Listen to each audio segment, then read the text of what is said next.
Good morning. My name is Natalie Khazaal, and I'm an associate professor at the School of Modern Languages, working on sustainability, some sustainability issues, and other issues related to media and disenfranchisement and language. And today I will be moderating a panel on technology, computing, and policy with Dr. Michael Best, Josiah Hester, and Richmond Wong. And I invite them to come and sit on the podium. While they're doing that, I will tell you briefly about their achievements and their specialty. Dr. Michael Best is Executive Director of the Institute for People in Technology and professor with the Sam Nunn School of International Affairs and the School of Interactive Computing at Georgia Institute of Technology, where he directs the Technologies and International Development Lab. He was founding director of the United Nations University Institute on Computing and Society in Macau, China. He holds a PhD from MIT and has served as director of Media Lab Asia in India and head of e-development group at the MIT Media Lab. Dr. Josiah Hester is the Olchin Chair and Associate Professor of Interactive Computing and Computer Science at Georgia Tech. His work focuses on reimagining computing for sustainability and enabling sustainability via computing, both informed by his Kanaka Maoli, that is native Hawaiian heritage and ancestry. He builds and deploys environmental and personal sensing infrastructure to aid in conservation, agriculture, and community-driven environmental justice. Dr. Hester was named a Sloan Fellow in Computer Science and won his NSF Career Award in 22. He was awarded Most Promising Scientist by the American Indian Science and Engineering Society in 2021. Dr. Richmond Wong is an assistant professor of digital media at Georgia Tech School of Literature, Media, and Communication. He directs the Creating Ethics Infrastructures Lab, where his research seeks to create social, cultural, and organizational environments that can support technologists and designers in ethical decision-making. Dr. Wong's work utilizes qualitative and design-based methods drawing from critically oriented human-computer interaction, science and technology studies, and speculative and critical design. He completed his PhD at the University of California, Berkeley School of Information. Thank you all for being here. We're very happy to have you and have you share with us your knowledge. So I will be asking you a few questions and maybe just take kind of a round of robin, to just answer these questions. And maybe so we can, I don't know, there's no name tags, maybe the first one start by just mentioning your name. So the first question is, what does the term sustainability mean to you?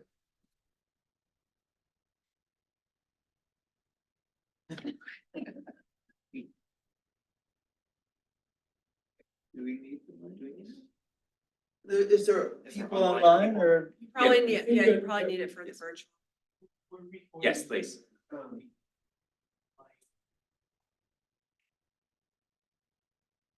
Hi, everybody. I am Richmond Wong, assistant professor at School of Literature, Media, Communication.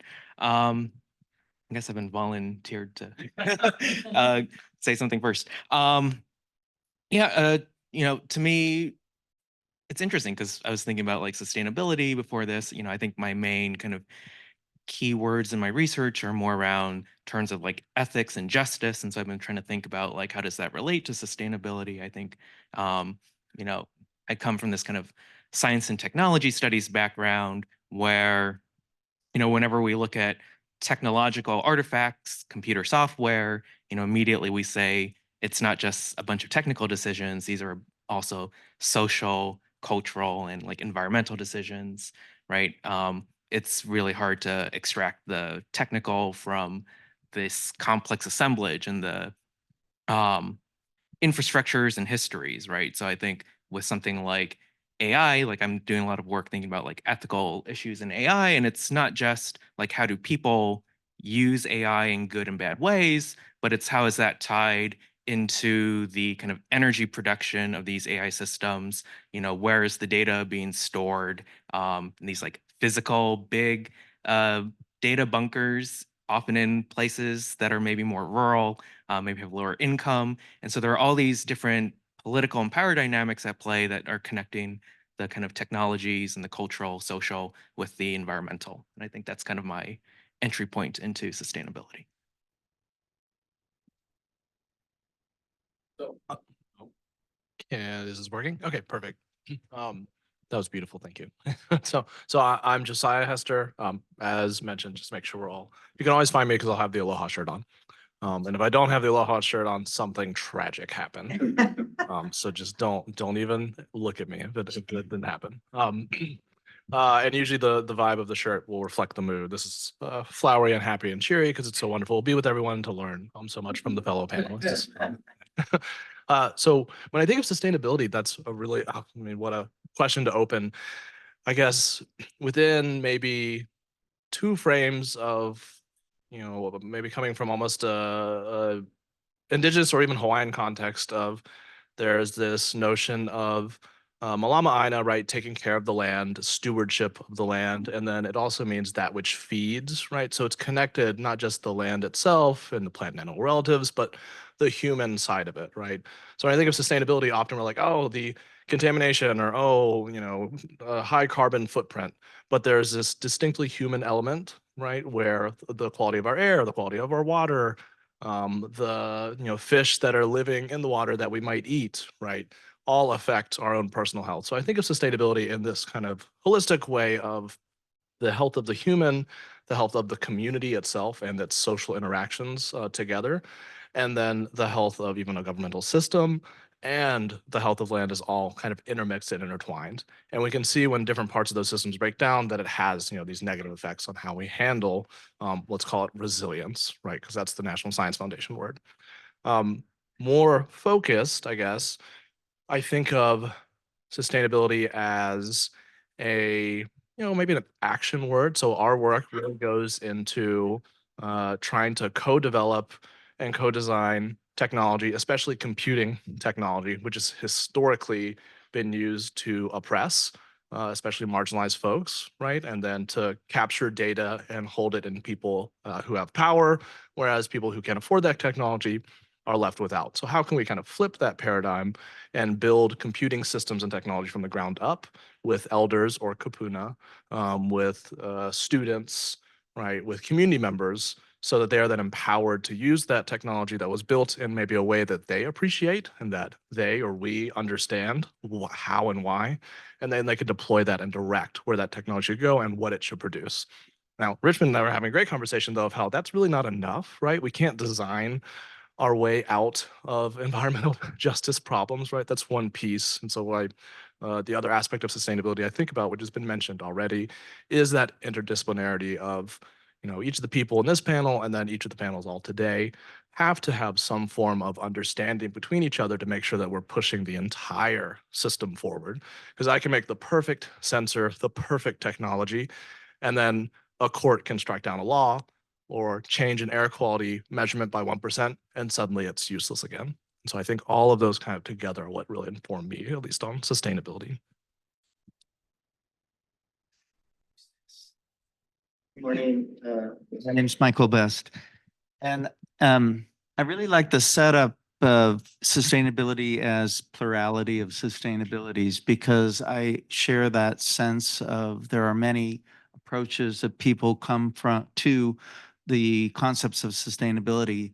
And I myself often do use the UN SDGs, which for those of us who were kind of there watching this unfold in 2015 and the lead up in 2014, there was a lot of controversy around the plurality of sustainabilities as reflected within the UN SDG framework.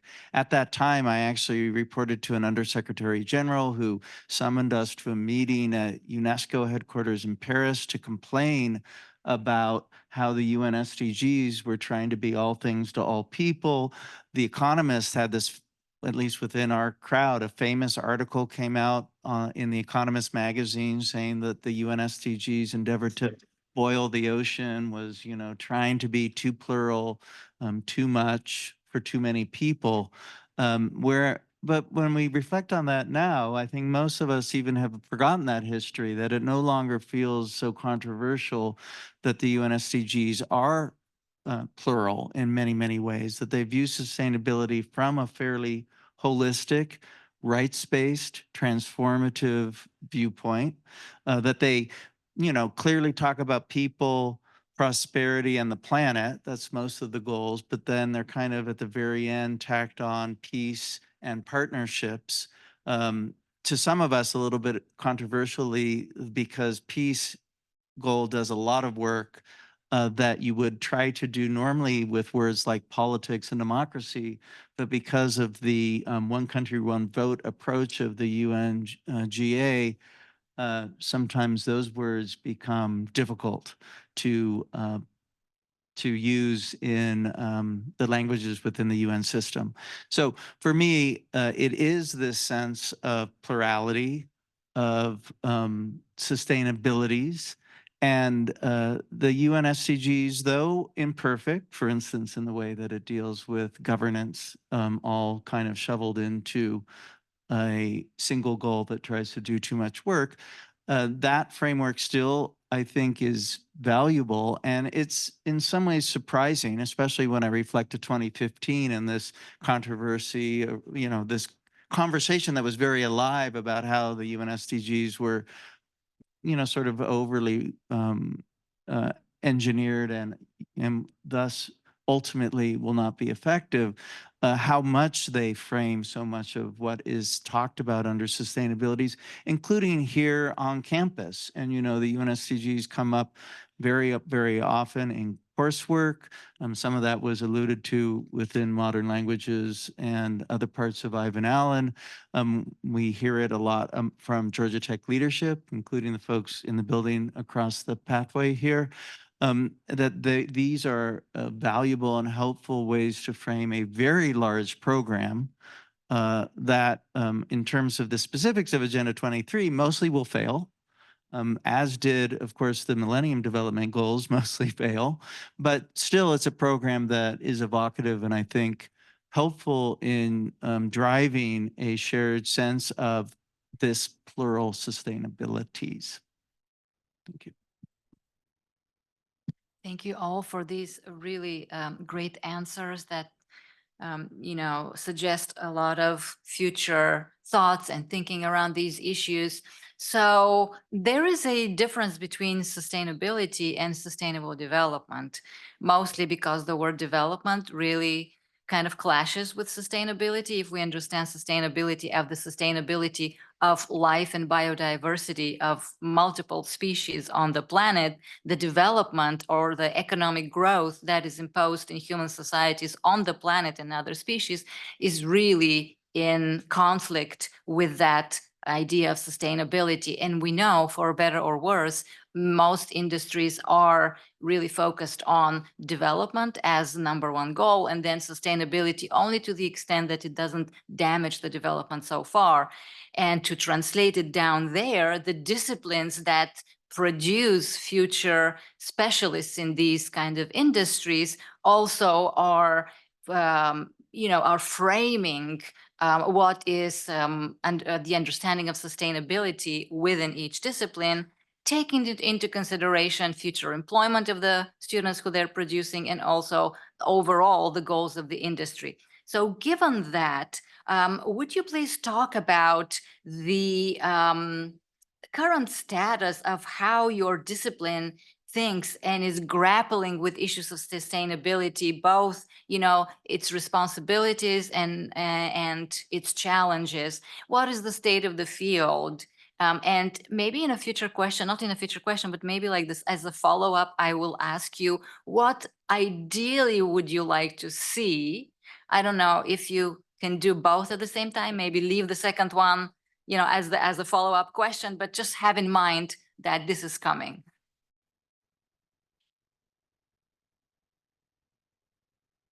Yeah. Okay, so my field of study, I got my PhD in computer science, right? And then I've been in computer engineering and biomedical engineering departments, right, for the past 10 years. Ooh. So I would say that this question is interesting for computing because it's almost like asking, you'd ask the same thing of like the airline industry, right? How are you going to be more sustainable? Less flights. Like, okay, well, and it maybe is even more interesting in computing because computing is, useful in the sense that, we use it to maybe empower our own communities, but things like massive scale surveillance, right? Or large scale, political control are also ways that you might use computing. And then computing has kind of a sordid history of, some of the very first semiconductors were developed based on, and this is a beautiful piece by Lisa Nakamura, right, on indigenous circuits where indigenous folks, weavers, right, who like, oh, they had such amazing, artisan skill were hired to build these first original circuits for Fairchild Semiconductor. And then that's associated with kind of a history of uh, racism around some of the original founders of this field, right? And all of these kind of things point to where computing is now of every paper that we've written that goes to computer architecture, something like that. It's like, oh, we have 300% speed up. We're doing more with less. And then we hit something like Jevons paradox. Now we can do more with less. So we're going to do way more, right? And now we're doing, capturing even more energy, right? We've made something really energy efficient. So that means we have capacity to do even more and invent new applications. I assume many of us have seen LLMs, ChatGPT, right? Large language models have come out.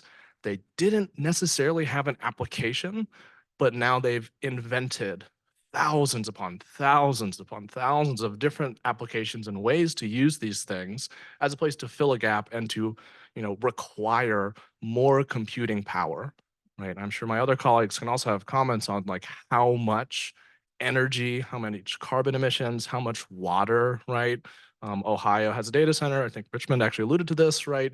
Where they've had water insecurity in Ohio because the data center was taking so much water to cool the computers to, I guess, generate, cat memes or whatever. And probably even worse than that, right? So that's kind of some of the history of computing of performance, push, more, deep learning, blockchain, crypto, go, right?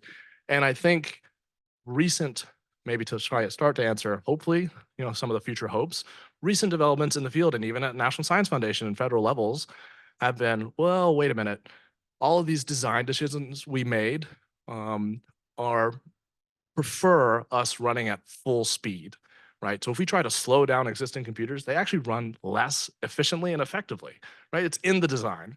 So how can we rethink and rewind some of those design decisions that were made without any consideration, right, of longevity? You throw away your iPhone after a year, well, at least if Apple had their way, right? Because they give you a new one every year. How can we reframe all those decisions, how we build things, how we design things for longevity, for durability? Do we really need to upgrade, X, Y, and Z? Or can we be okay with these types of existing applications? Is it a complete solution? Absolutely not. But at least there is somewhat of an inflection point, it feels like, where performance is not the number one metric for the entire field, right? It's applicability and utility and how you used those resources. So maybe that sets the stage.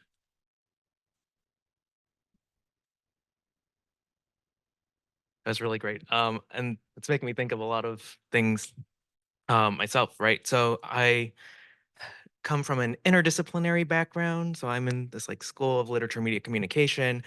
Most of my publications are in human computer interaction venues, but my background is kind of in information science plus science and technology studies. So I'm kind of coming at this from a lot of angles. And I think that what like disciplinarily, I think that interdisciplinary perspective has the benefit of both having this kind of critical analysis piece to draw on to understand the kind of the social, cultural, historical, as I was alluding to earlier, as well as this kind of idea that, you know, we don't just have to analyze, we can also kind of start to think about building and creating differently too.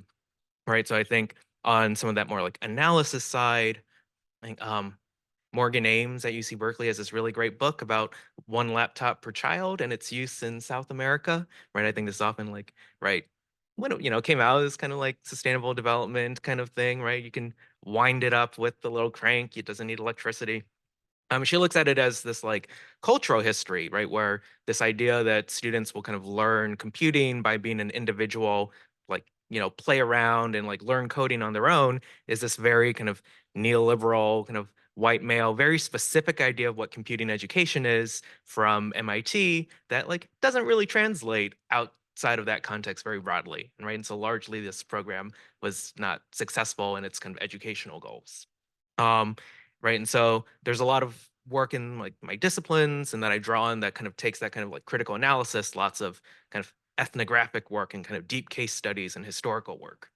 But there's also a lot of work at like in my disciplines and at LMC that is about this kind of, I would say, like storytelling and narrative about how could we design and think differently about these things, right? So I'm working on a project right now that's creating these kind of scenarios that tries to imagine what if we had in kind of Internet of Things, all these connected technologies that were not connected all the time, that were like not always on and not always collecting data, but like did so kind of sporadically. And kind of what would that look like technically? What would that mean for the types of social interactions that people have? What would that mean for these kind of business models that currently rely on the collection of people's data all the time? Like if that was all disrupted, what would that world look like? Right. And so I think that there's using kind of various forms of storytelling, whether that's kind of traditional writing, filmmaking, more like interactive games, media arts. A lot of things that I do are these like scenarios and kind of almost like satirical technologies to try to comment on these things. Offer an opportunity to ask like, how could we question some of the kind of dominant assumptions that we have in technology development today and really think about what it might mean to have kind of a new paradigm that embodies and really foregrounds a different set of social values that are maybe more closely connected to ideas of sustainability and equity.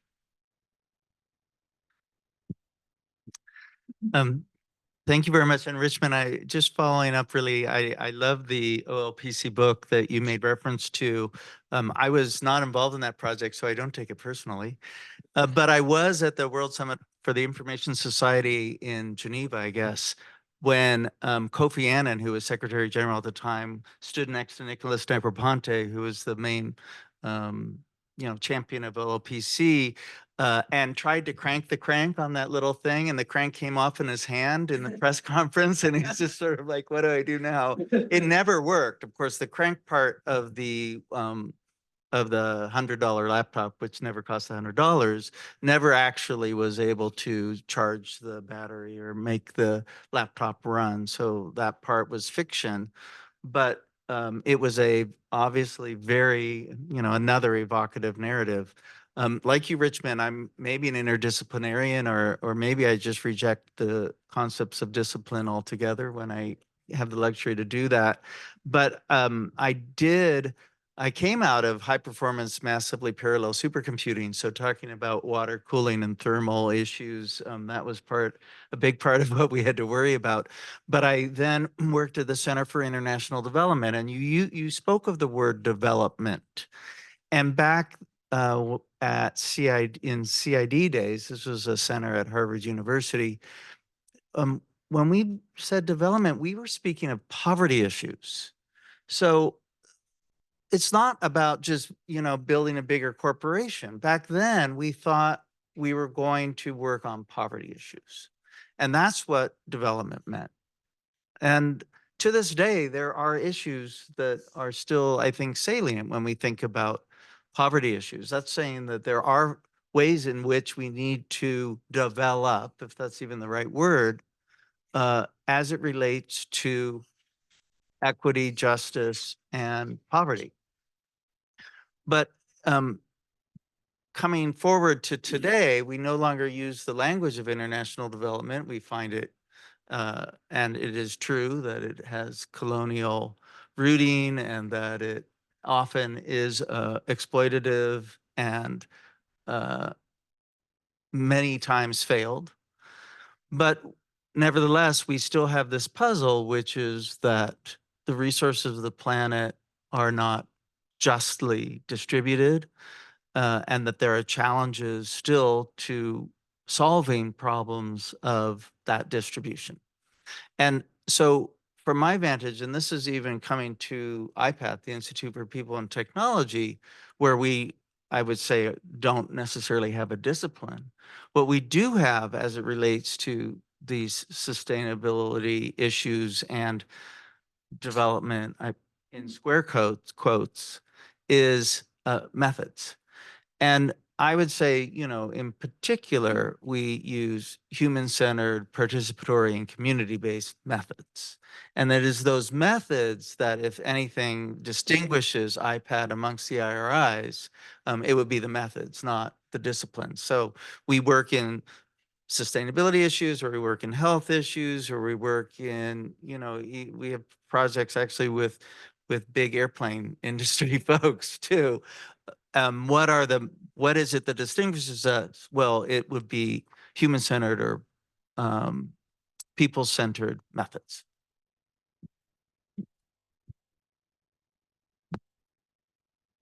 So my next follow-up question is thinking through what you wish your discipline to do better in terms of how it grapples with sustainability. What would be this ideal, for your discipline? And also thinking at the same time how this ideal can be applied so that we see commonalities between the different disciplines. And a lot of you work interdisciplinarily. So take away this question as the ideal of different disciplines to work together towards a new framework, maybe for sustainability, or the next level of how we approach sustainability.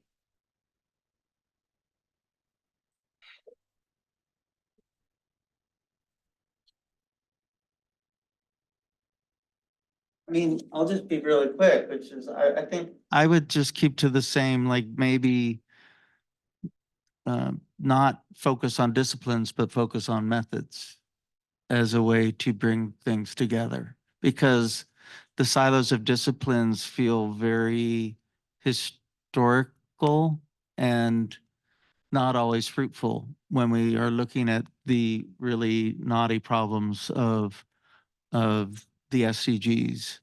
And there are other ways in which we could frame it altogether.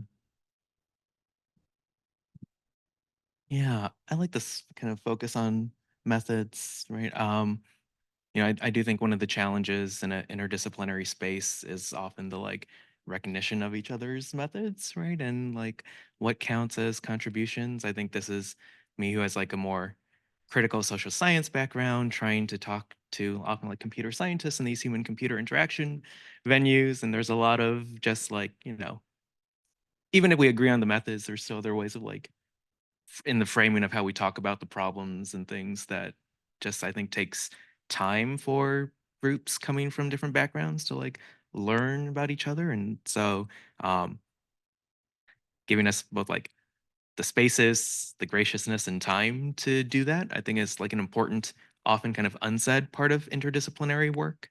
I was part of in grad school, part of an interdisciplinary group that was trying to talk about like issues of AI fairness at the time, right? With people from like statistics, math, computer science, anthropology, sociology.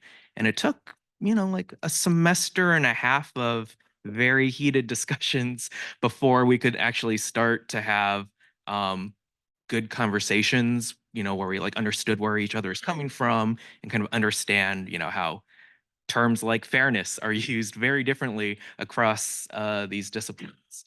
And so I think I would just, say something about the making sure that there's room and time for this kind of tacit knowledge and these kind of social connections amongst the people working across disciplines to also form.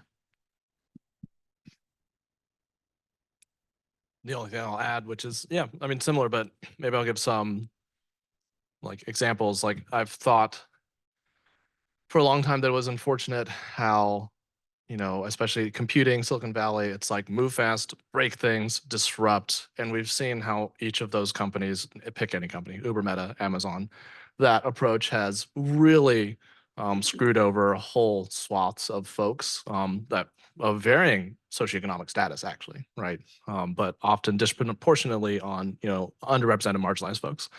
And so that is an unfortunate attitude, which I think, you know, maybe methods and sticking to them and then this careful kind of collaboration building, you know, would help.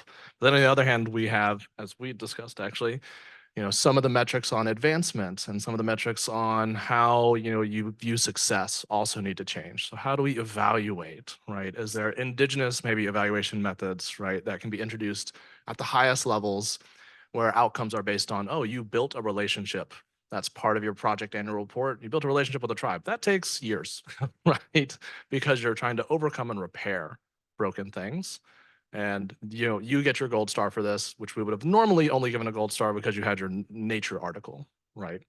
Which, you know, so I think some of those things within not just computing, of course, computing is a major offender, right, of this move fast and break things, could definitely be more effective to move at the speed of trust, right? Just to quickly add on to that, also in this conversation, Josiah and I were having earlier, I think there's a lot in, especially like this kind of human-computer interaction world, where the kind of theory of change around kind of sustainability and ethics is very individualistic, right? That we're gonna either, you know, convince individual users to make better decisions, and that will be, you know, lead to a better world, or a individual designer can make a more ethical or sustainable choice in their product design, and that will kind of make the world better, right? And it's like, yes, partially true, but like so much effort and research focuses on this kind of individual without thinking about the like role of the institutions behind them, and oftentimes, right, like an individual maybe doesn't actually have that many choices, or the individual designer is going to be overruled by their manager, their company's leadership, because of this like move fast, break things mantra, right? And so I guess like broadening what we can think of as the theories of change and where we might intervene. And it might not just be with intervening with individual users and individual software engineers, but intervening at the like company business model level, or, you know, through law and regulation. Thank you. These were really informative. The methods, you know, interdisciplinary conversations, and how human societies are structured, and, you know, where we can knock on that. I have more questions, but I would like to give an opportunity for the audience to also ask questions, and maybe I can return to my own questions afterwards. So if you have a question, burning desire to ask our three panelists, please. Yes, I think you know, we can probably hear. Oh, you have a microphone already, or no? Okay, yeah, just, you know, shout out your question. Thanks. Yes, I'm asking it now because it directly relates to the points about disciplines and methods, and I'm coming from another direction. So I thought that I would kind of share the direction that kind of I'm coming from to this discussion, and maybe then find a point to dialogue. Not only now, I think probably through the day. And I do a lot of work on a psychiatrist and philosopher, Frantz Fanon. In any case, Fanon in the late 40s and early 50s was trying to investigate the problem of anti-Black racism and how it continues and is so vast, right, and so spread. And he was training psychiatry to do that. But he felt that he could not do it within the discipline of psychiatry only, because it was a larger issue and he was going to explore other disciplines. But then he also questioned method. And he said, well, at this moment, I need to leave, he writes in the introduction, I leave methods to the botanists and mathematicians. There is a point when methods devour themselves, right? And then throughout the text, he focuses on actually attitudes the attitudes of different subjects, anti-Black, and how anti-Blackness seems to be spread through attitudes. And the issue with attitudes, and this is something I've kind of been in conversation with for some time and have some writings on this. So I think that he's arguing that attitude seems to be more fundamental than method, because any given discipline and method can be used in multiple ways to hide realities or to shed certain things. And particularly when you have a prevalent global, modern, colonial, and white supremacist preferential attitudes, right? Even methods can be used so as to further cement that attitude and that word order, and also to prevent change from people who are coming from different attitudes, right? People who may want to do something like not necessarily sustainability or development, but revolution, which points to the earlier question. So I think that there are a number of issues there, particularly if the interest is about having a people-centered or human-centered approach, introduce it into this, then this is something that someone trying to understand one of the biggest dilemmas on human study and how to understand humanity. This is also one of the challenges that he was finding when approaching disciplines, but also methods and methodology. So anyway, I thought that wonder how would this could be put in dialogue and further, and introduce some factors to think about through the day.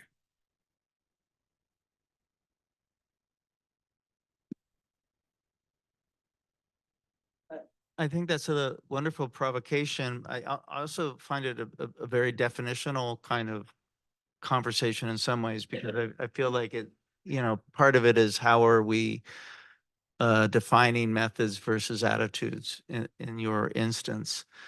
But one thing that I think seems really important, and it goes back to something Josiah was saying, is that there is a core part of relationships that goes to some of your points, and also to me is subsumed by some of what I would use the word methods to describe. And I often tell my students, for instance, that my main job is relationship repair and management. That's kind of all I do. They do kind of the science and I do the relationship work. And there's nothing more fundamental than partnership and relationship work in, I think, most of what would fall under sort of this weird rubric of sustainable development. And I know a lot of the friends in the audience do a lot of relationship work and partnership and collaboration work. And that's kind of, what a lot of us spend our day-to-day efforts around. And so what I'm wondering is this sort of dichotomy that you're presenting between methods and attitudes, where relationship work, relationship repair sits in that, and if that bridges those two concepts in a fruitful or useful way. I mean, I'm spitballing here because I find it interesting what you're saying, but I'm wondering kind of where there's ways to connect these concepts. Maybe I'll give some stories too, because I think it's a evocative, provocative discussion, and Mike kind of added in some really interesting points on that. I think I'll try and add to in terms of, I think just give away the punchline, right? I think sometimes as academics and also members of maybe communities that we are a member of a community that I also study, right? So I'm Native Hawaiian, and then I am a researcher who is investigating, sometimes through a Western lens, honestly, because how to deploy technology, right? And so I've also heard this from elders. So Elder Mary Jo Andretjen, who's a professor, very well known, I think a National Academy member, Mohawk, and an elder in Mohawk Nation, right? Been here for a long time when maybe it wasn't as cool, to be indigenous as it kind of is now. I'm very skeptical, right? And she and other elders also that I've talked about that maybe straddle this place between Western science and maybe indigenous knowledge, talk about walking in two worlds, right? So, or two-eyed seeing, something that we sometimes say, in Hawaii is you're walking backwards, into the future, right? And another thing they'll talk about is, how Western science will dissect and cut apart to study something in isolation. And that is an antithesis of how one may think of studying something within an indigenous kind of framework of, if I take, wild rice out of an ecosystem, dissect it, get its, genetic codes, and then make it better, you have removed that plant relative from the ecosystem surrounding it, which includes the people who harvest it carefully. And as they're harvesting it, they're actually reseeding the wild rice. As the rice comes up, right, it is protected by different types of rains and then sustains duck and geese populations. As the muskrat and the beaver build dams, right, they are protecting these parts of the ecosystem so that there are pools that are calm for the rice to rise. So all of this is kind of together and interconnected, versus Western science wants to cut and slash and pull it apart. So I think kind of, I'm not maybe directly answering this, that question or provocation, but I'm trying to think of how I've heard elders talk about this intersection between power dynamics of Western versus indigenous knowledge and science, how they talk about relationships and relationship building, and then also how, as we try and translate indigenous understandings and knowledge or community knowledge into Western structures, those can then be used back against us. And so we're always kind of dancing, I feel like, between these two worlds. So it's, it's a comment. It's not really an answer, but what a thoughtful question. Thank you. Thank you for the really thoughtful provocation. And I think I was thinking like relations, but in a different way. I think, think about like methods, attitudes. To me, often these are questions of accountabilities and like who or what are we accountable to? And like that's a way of thinking about like a method is really like I'm being accountable to a certain academic community.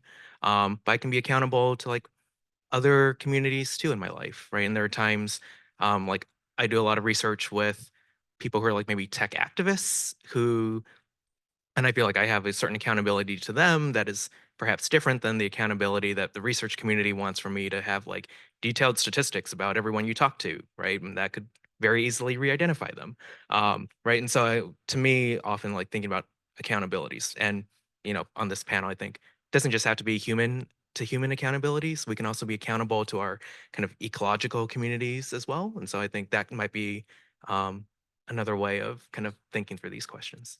I know. Thank you so much. Yes, go ahead. I really enjoyed your, all of your talks. I'm wondering. Thank you.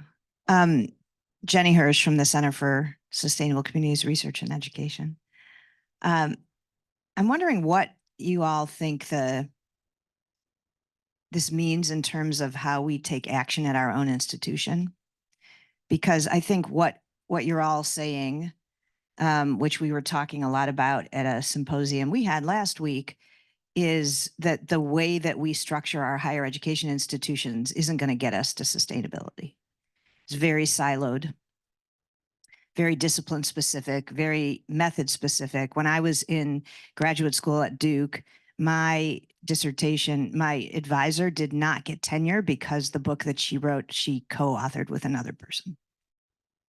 Wasn't single authored, which if anyone's ever done it, that's harder than writing it by yourself. So she had to leave Duke and go to Pomona, where they cared about that kind of thing in a different way. So, but we know that happens all the time, right? So, and here too, when we were in Serve, Learn, Sustain, like it's a constant. I have had a number of faculty call me literally or email me the day they turn in their tenure packet and say, now I'm ready to work with you. Right. In other words, they couldn't, and I've had faculty have chairs tell them like, do not work, don't do things like service learning until you get tenure. And we know that it takes, as you were saying, years to build relationships, and very little credit, if any, is given in the P&T process. So, and it's almost impossible to teach an interdisciplinary course as part of your regular load. So given all these things. We're doing so many things at the grassroots level, but I don't see a lot of action at the structural level for these changes. And in fact, one of the things I've been told in the past as well, if Georgia Tech changes these types of reward systems, that's doing a disservice to faculty, because if they leave Georgia Tech, they'll have gotten rewarded for things that other places won't care about, even though we could see ourselves as being in the lead. So I'm just wondering what it means if all these things we're talking about are true. What does this mean for how we should be, and how do we do some of these things here?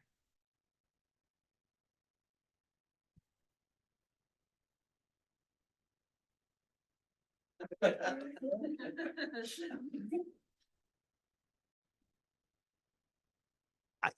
don't think anyone would think of me as a Georgia Tech apologist. I hope not.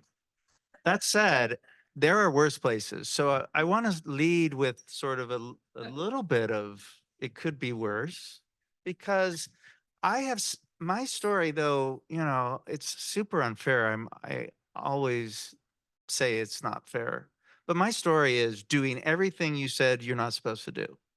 And somehow I managed to hold on. So at least there's a case or two of, doing all the wrong interdisciplinary classes and never quite following the rule, and then managing to hold on to one's position. That said, these structural issues, I think, are deeply ingrained in the academy broadly and reflected here. And I wish I had an answer, like, what do we do? Except for obviously spend time at SCORE and the IRIs, which are exist for the purpose of crossing units and trying to incentivize that kind of cross unit work. But beyond that, there must be a more aggressive agenda to, I think, reform aspects of the academy at large. And that also, of course, should start here at our own institution. But I don't, you all have an answer? You have a solution. Still. I mean, a few things. I don't know. I mean, Jenny, we talk about things and complain together too sometimes. Like one provocative idea I heard was to invert the pay scale and pay assistant professors more than full professors. I don't know. That just seems great. I guess I'm also. Wait a minute. Yeah.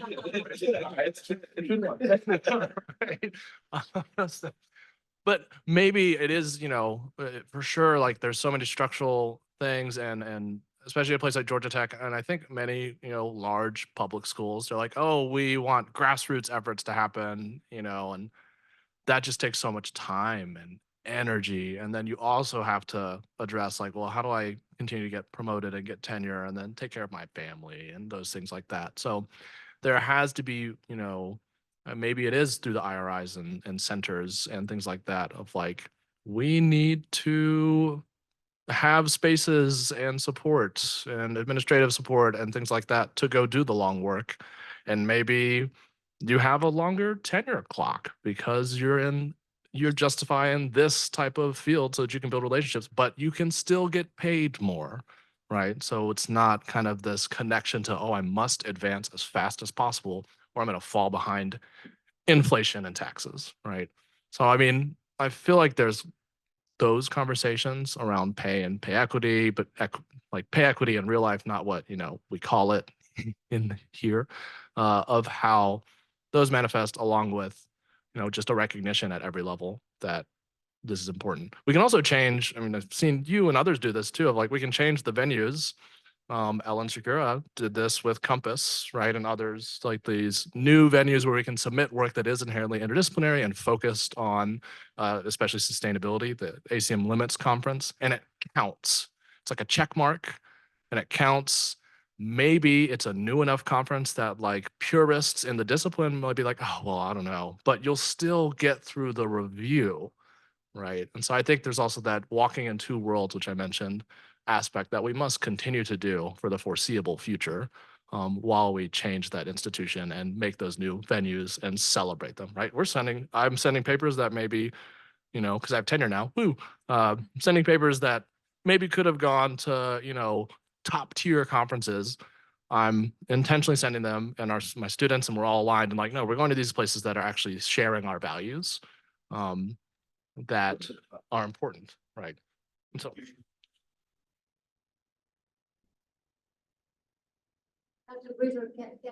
another question. Yeah, go ahead. Thank you very much. Yeah, Britta Kalin from the School of Modern Languages. Just a few questions. Thank you for your thoughts. And I wanted to follow up both on what you were saying and what Jenny was saying, is maybe even beyond the institution, right? How, what can we do in our society that puts so much emphasis now on students who are coming out of these high schools to study computing or, you know, anything in the STEM fields, and coming from the humanities? I think this is something that we want to share with, you know, people in other fields, because computing has reached out to the Ivan Allen College and asked, oh, can you teach a class on gender in computing? We're like, no, we're teaching this class already in the Ivan Allen College. Please send your students over here if you have any concerns. So I think, you know, and we heard about racism, and I think sexism is an integral part of our society. So how can we change that? And how can we change it that actually, you know, we have more focus on communities that, since we're talking about equity, that treat women better, and where there is not this female violence, the gendered violence, the hate crimes that we, you know, experience. So how can we change our society? And, you know, at the Atlanta Global Studies Center, so I think we also need to focus on what is not US based, what is not in English, what is local knowledge. We've heard about indigenous knowledge, which I think is super important, but what information can we gather, and how can we work with communities that live in other areas, right? And I know Mike has done a lot of work in India. There's a lot of work that's being done in Latin America. So, you know, how can we at Georgia Tech, working together, you know, as a team, thinking of sustainability, how can we reach out to communities who we can, and Richmond was saying this, you know, to build these relationships, right? How can we collaborate and understand each other, and then have a common goal of reducing carbon emissions, but working with other communities in other languages and cultures? Thank you.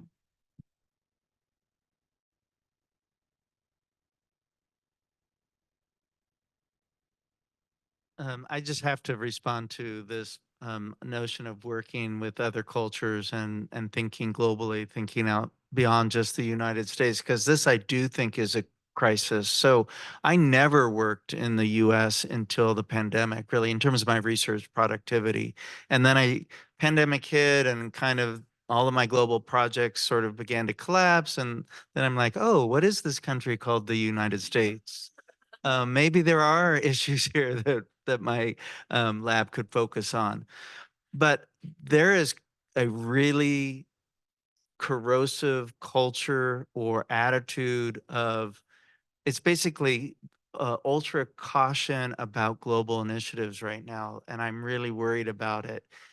Even though one of the strategic goals of the Institute is global engagement, I worry that our international programs are being choked at by the hands of geopolitical difficulties, and that we're going to increasingly find it hard to work in a multicultural or international or other out of US context. And so that's something that I think we as a community really need to get ahead of. I was at a meeting a week or so ago of research leadership on the campus, and there was this great intervention about like, well, we have to keep working globally, kind of your point. And then the sort of legal response was, but be very careful, be very careful, be very careful. So I just put this out as a concern that I'm really confronting, and I see colleagues nodding. And I propose that we all really work together to try to make sure that our capacity to do the kind of global work that you're describing, it remains robust, and that we don't just cave in to sort of the overly cautious responses of the bureaucracy. Just on the kind of education point for students, especially like computing students, I'm of the strong belief that a lot of our kind of ethics and humanities for computer science students is like necessary but insufficient. I'm a very strong believer that we really need to teach students how to navigate office and institutional politics, right? I think we can do a good job of helping them identify like their own social values and how to think about issues of equality, but oftentimes we are then sending students into institutions and organizations that do not share these values and often are like actively hostile to those values and identities. And teaching students also how to navigate and survive those environments, I think, is just as important as the how do you think about those concepts in the first place. I definitely want to acknowledge computing's incredible lack of diversity, right? Which you noted, and there was a recent NSF, and it was actually after the pandemic, right? Because disasters and things like that, unfortunately, disproportionately impact right folks. So I think the line of principal investigators funded by a certain very large directorate in computer information systems that were identified as women was up until 2019, 2020, and then it starts dropping off, right? And it's continued to drop off. And so that is like a pressing problem that we'll see how things are going to shape out with that. I think on the second thing, which is maybe building on what Richmond was saying, is there's been this trend in computer science to do computer science plus X, right? Which sounds like you've probably heard about these things, right? Computer science plus language. So now we're going to use NLP or LLMs to generative AI to write stories. Very controversial. I think there's now a thought, and especially maybe from this kind of discussion of maybe it does need to be, language plus computing first, or sustainability plus computing, right? Where the driver is the engagement, the relationships, the discipline, and then computing can then be shaped, right, by that kind of space itself, that discipline, versus the technology driving how you do something, right? Which I think is a theme of this panel, right? So I don't know if that's the future, but that's something I'm more interested in. Well, it certainly looks like a more desirable future, and we are at time for this panel. We don't have time to answer another question, but I just wanted Dr. Juan Carlos to ask his question, and we can think about it, as we are, it's okay. Okay. All right. So thank you to all three panelists for their graciousness and taking the time to answer our questions. Thank you for the incredible questions out there. And thank you to the organizers of this conference and this panel. Thank you.